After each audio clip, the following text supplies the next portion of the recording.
दोस्तों अब इसरो के धमाके से अंतरिक्ष दहलने वाला है। ऐसे में कमर्शियल उड़ान तो छोड़िए, इसरो के आगे की मिशन भी आपको हैरान कर देंगे, क्योंकि इसरो अब एडवांस टेक्नोलॉजी वाले सैटेलाइट को लॉन्च करने वाला है और नासा और दूसरी स्पेस एजेंसियों के साथ मिलकर भी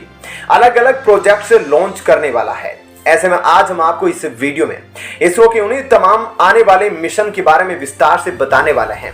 जिन्हें जानकर जो बाइडेन भी चौंक गए हैं। तो चलिए देखते हैं पूरी खबर विस्तार से। दोस्तों आपको बता दें कि भारत का इसरो पहली बार कमर्शियल उड़ान को अंजाम देगा और इस बार भारत अपने सबसे दमदार रॉकेट के जरिए कई विदेशी सैटेलाइट को अंतरिक्ष में भेजेगा और यह इसरो का एक अच्छा रिकॉर्ड है कि दुनिया भर की सभी स्पेस एजेंसियां आज आंख बंद करके भारत के इसरो पर विश्वास करती है और इस वजह से ब्रिटेन चाहे खुद को कितना भी एडवांस मानता हो, लेकिन यह देश भी आज स्पेस में अपनी सैटेलाइट को सेफली लॉन्च करने के लिए भारत की शरण में है। दोस्तों भारत एक और जहां विदेशी सैटेलाइट लॉन्च करके पैसे कमा रहा है, तो वहीं भारत कई और प्रोजेक्ट्स को भी देख रहा है और इसरो को सबसे सफल स्पेस एजेंसियों में शामिल कर देगा और इसका ऐलान खुद इसरो के पूर्व चेयरमैन डॉक्टर के शिवल्ली ने किया है। इसके साथ ही उन्होंने ये भी बताया कि इसरो आगे जाके ऐसा कुछ करने वाला है जिसके बारे में दुनिया ने कभी सोचा भी नहीं होगा। दोस्तों आपको बता दें कि अब अपने आप को सर्वश्रेष्ठ एजेंसी कहने वाला नासा भी इसरो के साथ मिलकर काम कर रहा है और ऐसे में नासा और इसरो साथ मिलकर कई अहम प्रोजेक्ट पर काम कर रहे हैं और उन्हीं में से एक प्रोजेक्ट के तहत इसरो और नासा मिलकर एक अहम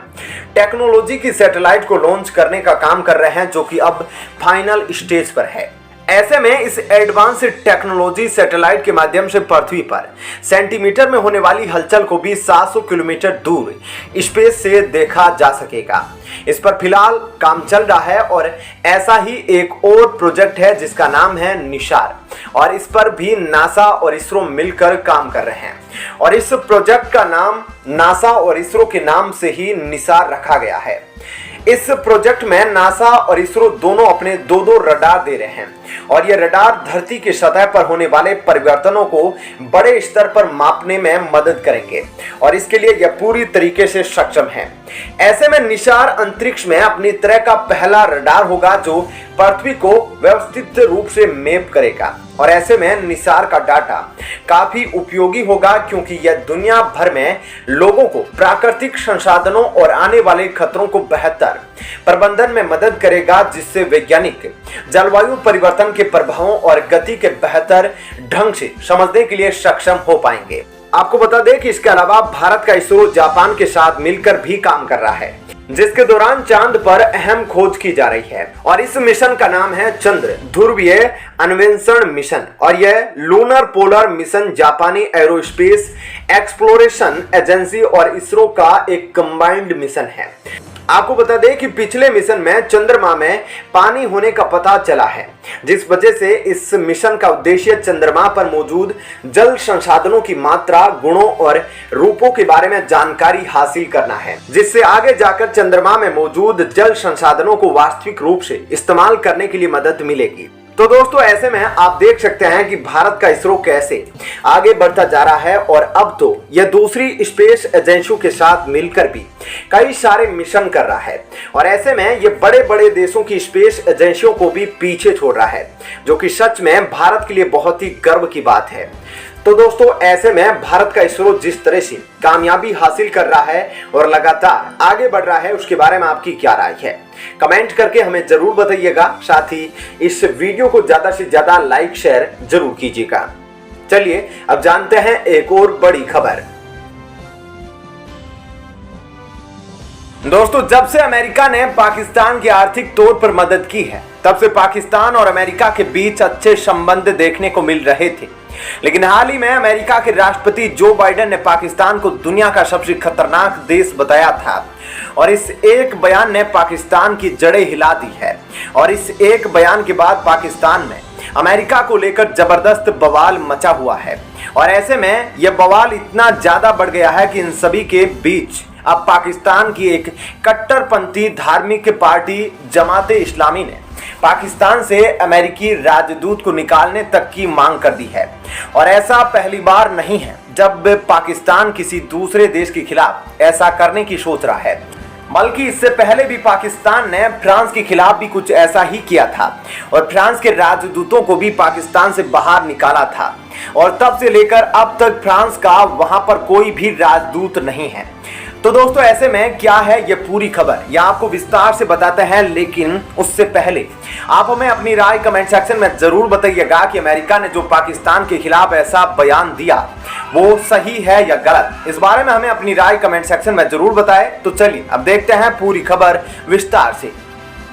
दोस्तों आपको बता दें कि जमात ए इस्लामी के चीफ सिराजुल हक ने कहा कि अमेरिकी राष्ट्रपति ने हमारी तौहीन की है। तो आपको बता दें कि दोस्तों पाकिस्तान में कट्टरता फैला रही पार्टी को यह पसंद नहीं है कि कोई उनके देश को खतरनाक बोले। ऐसे में सिराजुल हक ने कहा कि आखिर अमेरिका को किस बात का गुरूर है। पाकिस्तान एक आजाद मुल्क है और हम पाकिस्तानी लोग अमेरिका के नौकर नहीं हैं।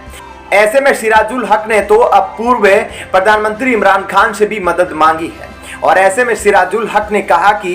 इमरान खान हमेशा से ही अमेरिका का विरोध करते आए हैं और इसलिए उनको इस वक्त बिल्कुल भी चुप नहीं रहना चाहिए। आपको बता दें कि दोस्तों 2 साल पहले पाकिस्तान में फ्रांस के खिलाफ भी प्रदर्शन हुए थे और उस दौरान फ्रांस के राष्ट्रपति इमैनुअल मैक्रों ने अपने देश में पब्लिश एक विवादित कार्टून का समर्थन किया था, जिसके बाद पाकिस्तान सहित कई देशों ने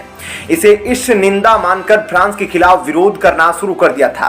और इन देशों ने फ्रांस के सामान को बाइकआउट भी किया था। ऐसे में फ्रांस के खिलाफ सबसे ज्यादा प्रदर्शन पाकिस्तान में हुए थे, जिनमें साद हुसैन रिजवी नाम के कट्टर इस्लामिक धर्मगुरु ने फ्रांस के राजनयिकों को देश से निकालने के लिए मोर्चा खोल दिया था और इस दौरान उनकी पार्टी के हजारों लोग सड़कों पर प्रदर्शन करने के लिए उतर गए थे। इन प्रदर्शनों में 8 से भी ज्यादा पुलिसकर्मी मारे गए थे, जिसके बाद से अब तक पाकिस्तान में फ्रांस का कोई राजदूत नहीं है।